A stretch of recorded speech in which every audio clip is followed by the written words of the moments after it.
WIDU Community Room. The We Do Radio Network, WAGR in Lumberton, WYDU in Red Springs, WEWO in Laurinburg. Making rounds live on 99.7 FM, 1600 AM. We air every second and fourth Tuesday of the month. Making rounds live. The purpose of this show is to bring you information on health and wellness. Here's the host of Making Rounds Live, Omega Jones. And thank you so much, Ray. Welcome to another edition of Cape Fear Valley Health's Making Rounds Live. I'm your host, Omega Jones.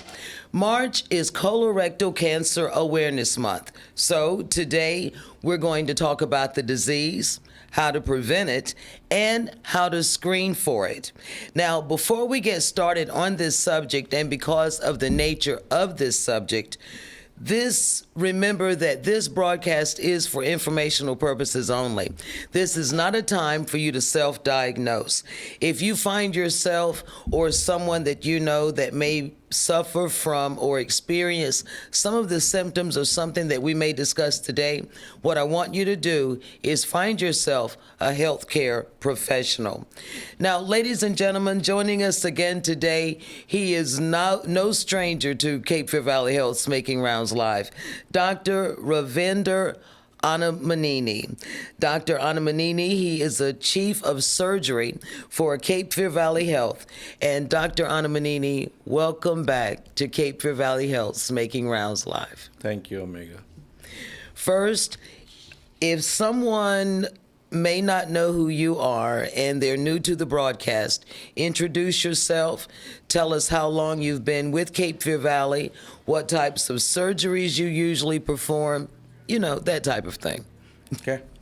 Thank you. Thank you for allowing me to do this making rounds again. So I'm the chief of surgery and also the chairman for the robotic committee. I've been here for 20 years. Bulk of my practice is colorectal, although I do some general surgery. So I'm here to talk not just the screening, prevention, but also something surgical aspects. Now, Dr. Annamaneni, in the past, we have talked about the shift that is happening. Are doctors still seeing that increase in colorectal cancer among the younger ages than traditionally has been the case? Yes. So that's the good point. Unfortunately, we are seeing more and more in the younger population for a variety of reasons. But because of that, 2018, the screening age changed from 50 years to 45. Okay. And so the trend is still there, but because of the screening age went to earlier ages than previously in the past, correct? Right. Yeah, 45 now. All right. Ladies and gentlemen, in the studio, we have Dr. Annamaneni with us today. He is the chief of surgery for Cape Fear Valley Health, and he is joining us today. So if you would like to be part of this conversation, what you can do is give us a call at 910-483-6111. Miss Glinda, she is there. She will take your call, and she will make sure that she gets the question into us. In addition, if you are watching the live stream on Cape Fear Valley's Facebook page, what you can do is leave the question in the comment section, and Lindsay, if she can't answer the question herself, she'll make sure that we get that question answered for you today. Finally, I want you to share this broadcast because we will discuss a lot of important information. It is too much for you to be the middleman. Chances are, if you're like me, you're going to misquote something. So share the broadcast. That way you can eliminate yourself altogether. And again, ladies and gentlemen, in the studio, Dr. Annamaneni with us today on Cape Fear Valley Health's Making Rounds Live. Dr. Annamaneni, one thing before we get back to the questions, one thing that we were discussing before the broadcast was I had asked, your practice is the only one that does colorectal surgeries. And then I made the comment for the whole county, and you said... Yeah, so That's the good point. Actually, it's not just the Cumberland County, and of course we get Harnett and Bladen, which is part of the Kefir, and the Hoke. But even in the Moore County, there's a fluctuation. There's no colorectal surgeon, and unfortunately, even in the WAMAC, because of the deployment, so we get referrals from more than 3 counties.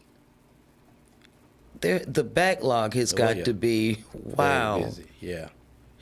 All right, let's talk about the risk factors. What are the risk factors of colorectal cancer? So the risk factors, the way easy to understand for everyone, I categorize into 2 groups. One, you can change. Others, you cannot change. So the one you can change, you need to focus. The things you cannot change, God's given, like your family history, blood, where you came from, your age. There are certain things you have no control, you cannot do. But the things you change is mostly the lifestyle. Okay, so you need to do certain things, especially the diet. Okay, low fat, high fiber, same thing. Vegetables, high folate, and if you drink moderation. If you smoke, stop smoking. But most important is the screening. Focus on the screening. That is the single most factor determines your outcome, whether you can detect the cancer early and cure. So these things you need to change. Again, it is the lifestyle. One thing that you just mentioned, Dr. Annamaneni, and I just want to stress it again, mainly for the listening audience and our particular listening audience, family history. We have a tendency, some of us, we have a tendency not to discuss family history. Explain why that is so important.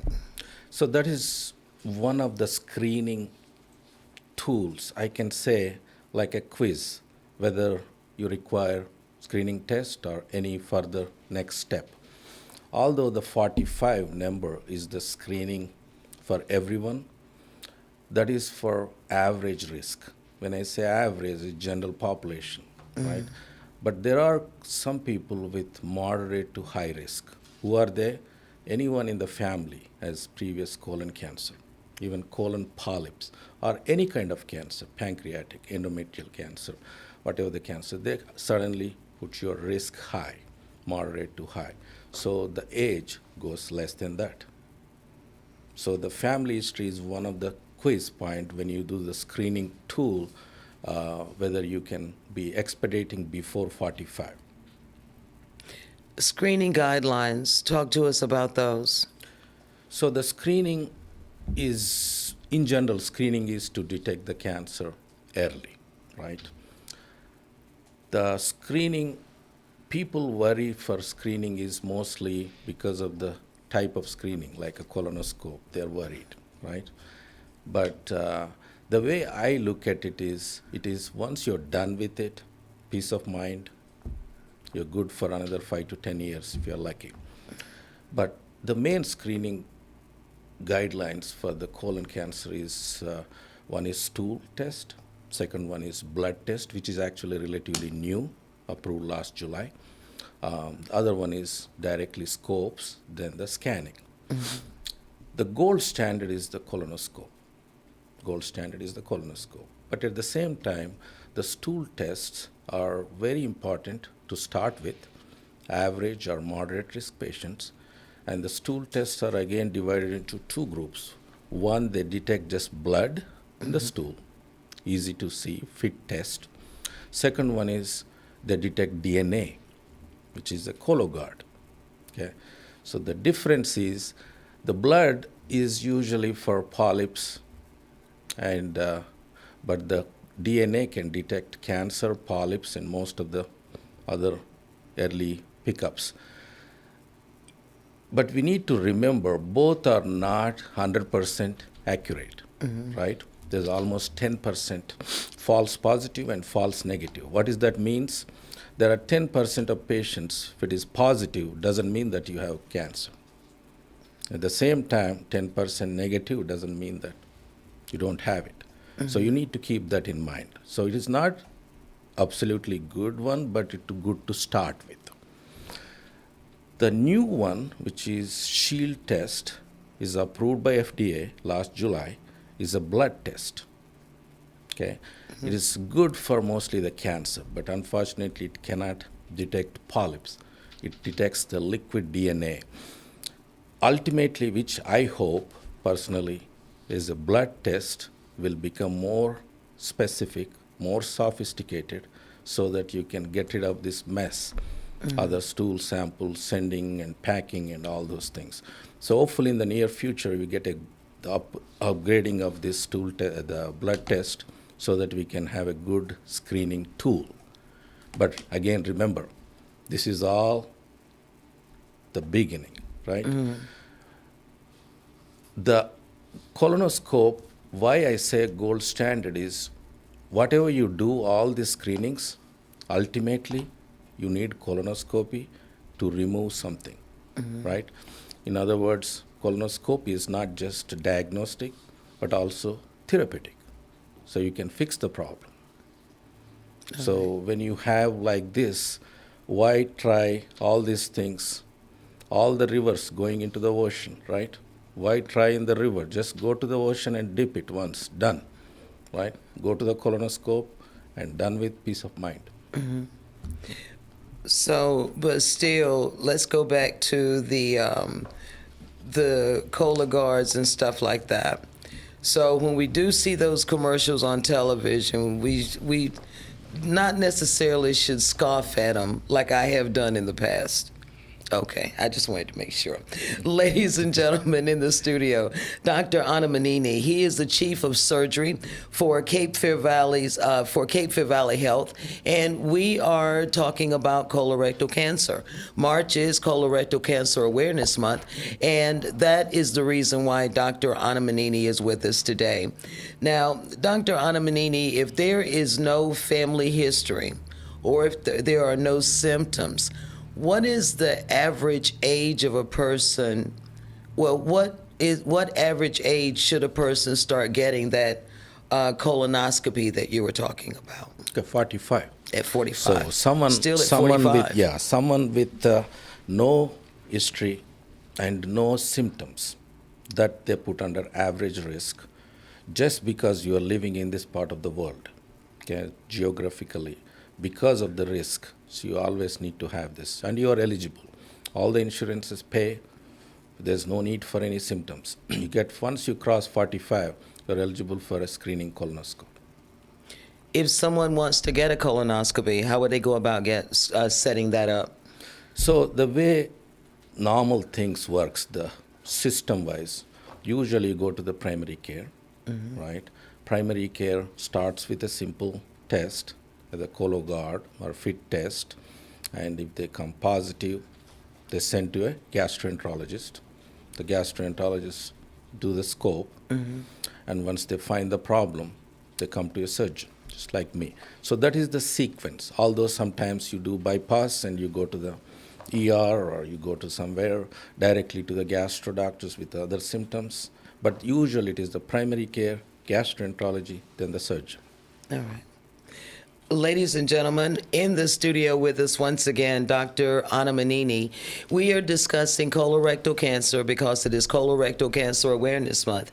And when we return, we will continue the discussion with Dr. Annamaneni. Cape Fear Valley Health's Making Rounds Live. Make sure you stay close.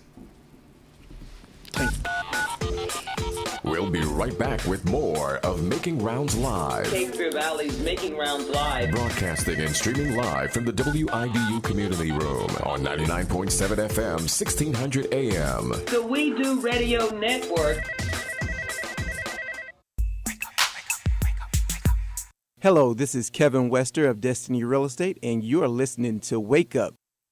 7 days into fighting 3 huge fires in Polk County. The spokesman for the North Carolina Forest Service says challenges remain getting a handle on the containment of the fire.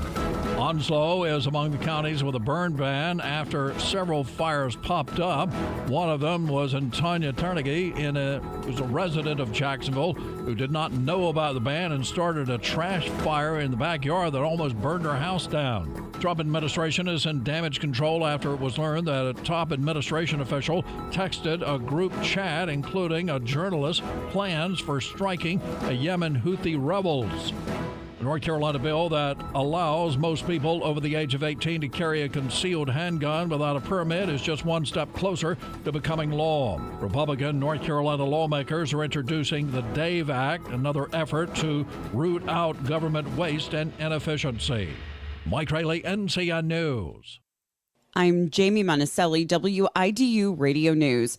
At about 8:30 p.m. on Saturday, March 22nd, Fayetteville police officers went out to 6900 Cliffdale Road about a shooting at a local carnival. When they got there, officers found a juvenile victim suffering from a gunshot wound. The juvenile is being treated at a medical facility and was in stable condition. Police department detectives are asking for the public's help in identifying a suspect involved in the shooting. The public is encouraged to contact police with any information. In an ongoing commitment to safeguard the community and prevent motor vehicle thefts, Fayetteville Police is warning residents about a recent increase in thefts and attempted thefts of Dodge vehicles and the continued trend of Hyundai and Kia thefts. Never leave your vehicle running and unattended, even when pumping gas, going into a store, or warming up your car. Lock your doors, roll up your windows, even when parked in your driveway or garage. From WIDU Radio, I'm Jamie Monticelli. Starting out this morning, cooler temperatures in the 40s. Watch for some patchy fog early on. Then we're mostly sunny through most of the day with highs in the low to mid 70s. We'll track the possibility for some evening rain showers before turning partly cloudy and drier overnight. Lows mid to upper 40s, mid to upper 60s, breezy at times Wednesday. Then the wind calms and the sky clears Wednesday night. Temps in the mid to upper 30s. For the North Carolina News Network, I'm meteorologist Chris Michaels in the Weather Center. Apostle Kenneth and Pastor Fody Smith of Evangel Temple Christian Center have caught the vision, and they encourage you to catch the vision, join the team, because they believe that teamwork makes the dream work. So catch the vision, join the team. Hi, this is T.W. Campbell. And I'm Patricia Campbell of the Refuge Community Church, located at 2314 L.A. Dunham Road here in the God Bless city of Fayetteville, North Carolina. You can reach us at area code 910-483-6477. We're here to invite you to our early morning service each Sunday morning beginning at 8:30 in the morning. Our prayer is at 6 o'clock, our intercessory prayer. Bible studies at 7 o'clock, which now is our Sunday school at night, and which we call the Word on Wednesday. Come and be a part of a growing community. In Jesus' name. Amen. Fayetteville PWC is giving you the power to save on your utility bills. It's PWC's 11th annual Power and Water Conservation Expo. Friday, March 28th from 10 a.m. to 8 p.m. at the Skyview Event Center, 121 Hay Street. It's free and open to all ages. Kids welcome. Come learn about the award-winning services provided by PWC, like clean, safe drinking water, highly reliable power, and incentive programs that help you save. Meet PWC team members who help make it happen. Get a hands-on look at the many PWC tools that can help you manage your utility bills and save money by conserving power and water. Attendees get a free reusable tote, and it'll come in handy for the other conservation giveaways, like LED bulbs, fat trappers, shower timers, and more. For more details on the free Power and Water Conservation Expo, visit faypwc.com or PWC's social media pages. See you there.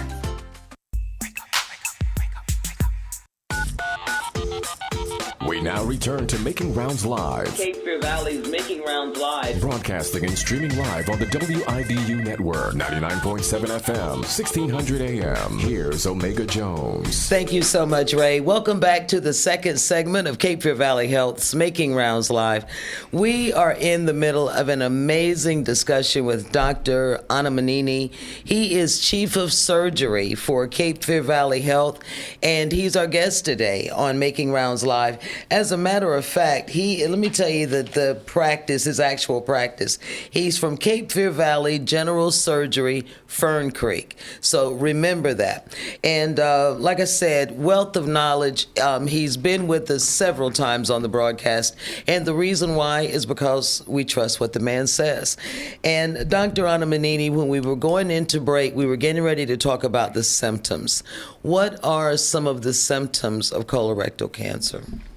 Yes. So the symptoms, the classic symptoms, any change in the bowel habits. It could be constipation.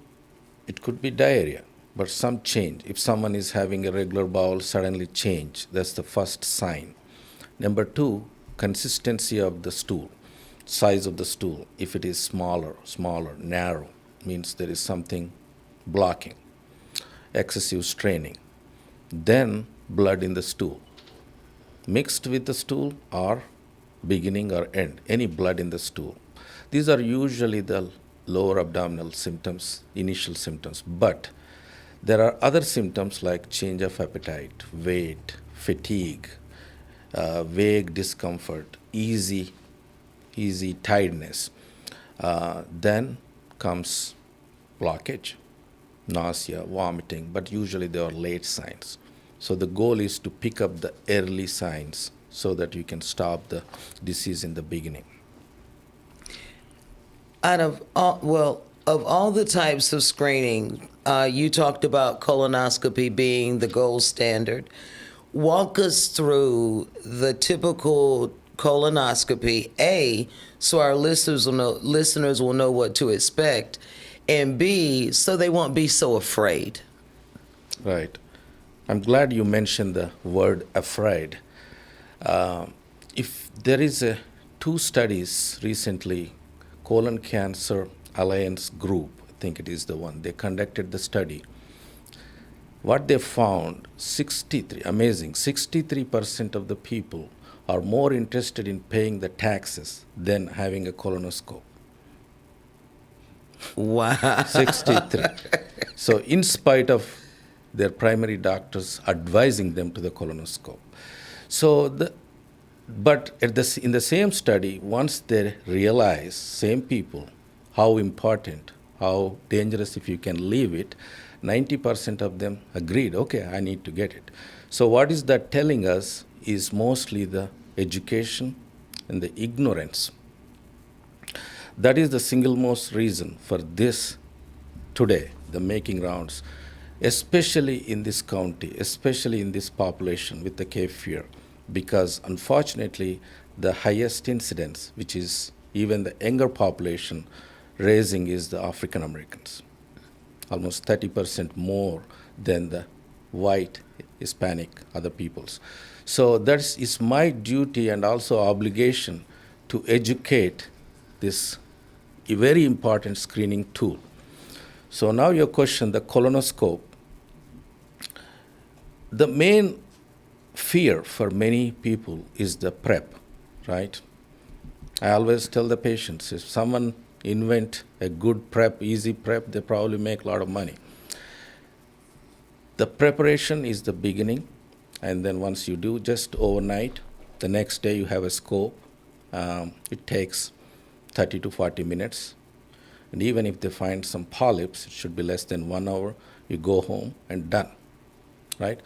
And if you are lucky, no polyps, nothing, 10 years. 10 years, peace of mind, enjoy your life. So that 1 day of fear is, you should be focusing on that. The other reason is, unlike other screening processes in other cancers, this particular cancer, there's a 90% cure rate.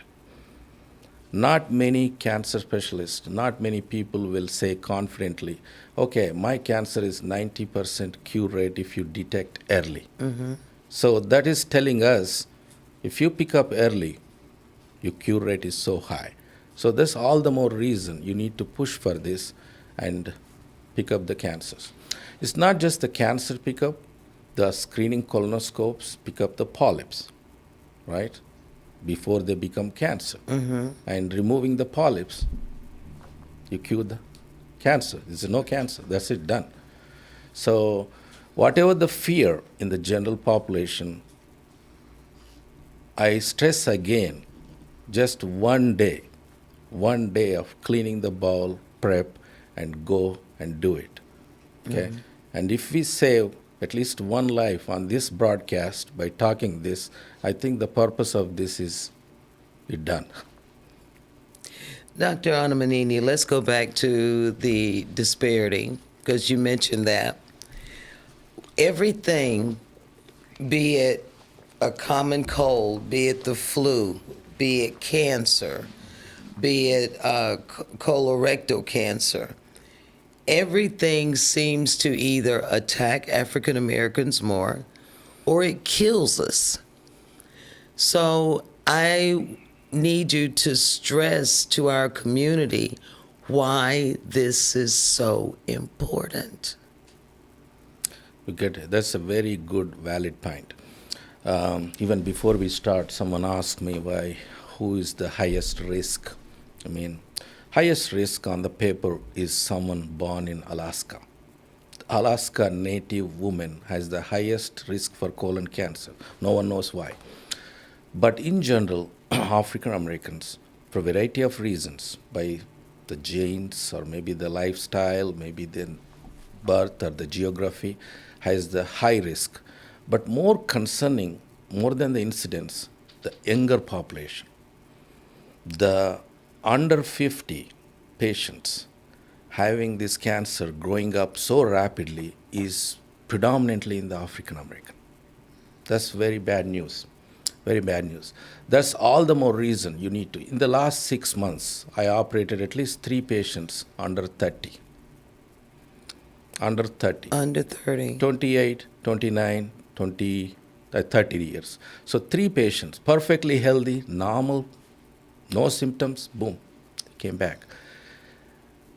Is it lifestyle? Is it something else in the environment? We don't know. But our job is to educate them to pay attention to these symptoms, early symptoms, and seek the medical care. Dr. Annamaneni, you mentioned polyps. Explain to our listeners what polyps are and how and I guess why do they form? So polyps, basically like a mushroom type of growths inside the lining of colon. These are the excess growths of cell. Whenever the cell multiplies and it breaks the normal process, it grows excessively. It forms a little bumps inside lining. And they are variety of polyps, but some of the polyps are more risk than the other type of polyps. Mm-hmm. And detecting these polyps is the main reason for actually the colonoscope, because you can remove it. That's why colonoscope is not just diagnostic, where you find the problem, but also therapeutic, where you fix the problem. Dr. Annamaneni, you were talking about the screening process. Someone goes to the colonoscopy. You do find a problem. What happens next? Yeah, so if they find the polyps, they try to remove it. And if they cannot remove it, means either the polyp is too large to be removed by colonoscope, or if the polyp is already turning into cancer, because they took the biopsies and remove it, or if the polyp is unusually multiple and large, then they're sent to surgeon. So you need a segmental resection. The way to understand colon is like a rubber hose.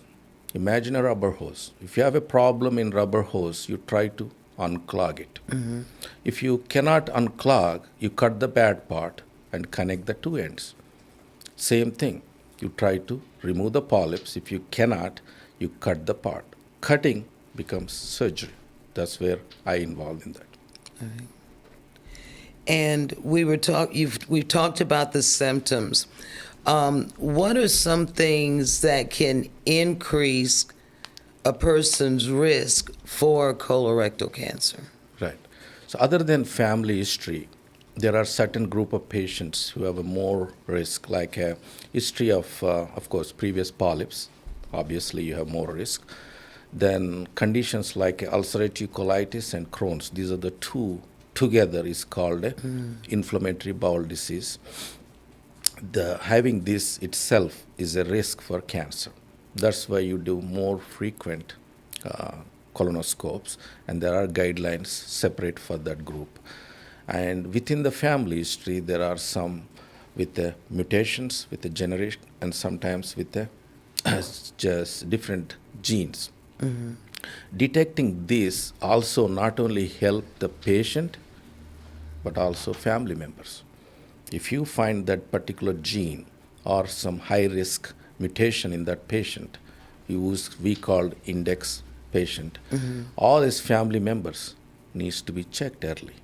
So it is like extrapolating, you're saving other people's life. Well, Dr. Annamaneni, what if a person doesn't have a primary care doctor, or if they're uninsured or underinsured? How do they go about getting a pre-screening? Right. So that's a good question. I think for our community, some of them is the care clinic. Some, I think, Cape Fear Foundation also helps. And there is a group called a Colorectal Cancer Alliance group. If they register with that group, there are a lot of resources, not educational only, but also financial. But Cape Fear itself has a financial assistance, and they can get that help. And these are all preventive measures. So most of the times they get paid. Ladies and gentlemen, in the studio, Dr. Annamaneni. He is the Chief of Surgery for Cape Fear Valley Health, and he's our guest today on Cape Fear Valley Health's Making Rounds Live. March is Colorectal Cancer Awareness Month. That's the reason why we have him on the broadcast, to talk about the disease itself, how we can prevent it, and the resources that are out there, and the surgeries that are out there. Now, Dr. Annamaneni, what are the recommendations for who should get a pre-screening? I know you've already talked about this in the beginning of the broadcast, but I want to make sure our listeners hear this, especially with who our listeners are. What are the recommendations for who should get a pre-screening, and what exactly is that pre-screening? Okay. Pre-screening is, as I told you in the beginning, almost like a quiz. You go there, put some check marks. So one of these is age, right? If you're 45 or above. Second one is family history of cancer. Third, family history of polyps. Family history of other cancers, especially ovarian, endometrial, pancreatic cancers, or history of ulcerative colitis, the one I mentioned. If you have any of these check marks, you need to get the screening tool. If you're afraid of colonoscope, at least start with simple stool test, Cologuard or FIT test to start with. So definitely, but you need to get it. This is the beginning. And once you have a symptoms, you don't need to wait. You just need to get this done. There should not be any delay. The one I'm talking before is screening is someone who have no symptoms, but they are eligible to get this one. Those are the ones starting with age. And you mentioned this earlier in the broadcast, but once again, I want our listeners to hear it. How treatable is colorectal cancer? That's the single most reason I am sitting here. I'm insisting, I'm begging. Because 90% you can cure it. How can you leave a cancer if you detect early and done with it, you're cured? No other cancer has this kind of cure other than skin cancer maybe. So it's very, very crucial to have this pickup. The goal of this thing is to pick up either in the polyps or early cancers. Of course, the polyps is the best, not even turned into cancer. But even if it is early cancers, when I say early, is T1, T2, stage 1, once you cure it, remove it, you're done. So you're good. You're cured, yeah. Wow. Cured. The same person, if you neglect and if you delay, and if the cancer goes from stage 1 to stage 4, 15% cure rate. What does that means? From 90% plus to the 15%. Dr. Annamaneni, you have to say that again because that's, to me, that's just common math. But to a listener out there who is afraid, who mainly just because of the prep, because I've had a colonoscopy, and the only thing that I can see that everyone is afraid of is the prep. Right. So once again, I need you to explain to our listeners the difference between catching this sooner versus catching this later. So 90% to 15% itself telling us that how many people you can save, right? Even in the prep, there is some advancement, some flavors, something improvement, so you can actually get a better prep. Identifying the cancer in the beginning and curing is so critical and important. You don't believe how many times I met so many patients in the last few years telling them you may not see next Christmas because they're so delayed, neglected, they did not have a scope, they came with stage 4. It's painful to see these young patients coming so advanced, knowing that you could have done the scope, picked up, his life saved. Wow. Dr. Annamaneni, we had someone to call in. They asked to please repeat the resources available for low-income persons. And Lindsay says that she also has it on in the comments section of the Facebook page, but in case they're listening on the radio. Right. Let's start with the care clinic. A lot of people know. But register with the Colorectal Cancer Alliance group.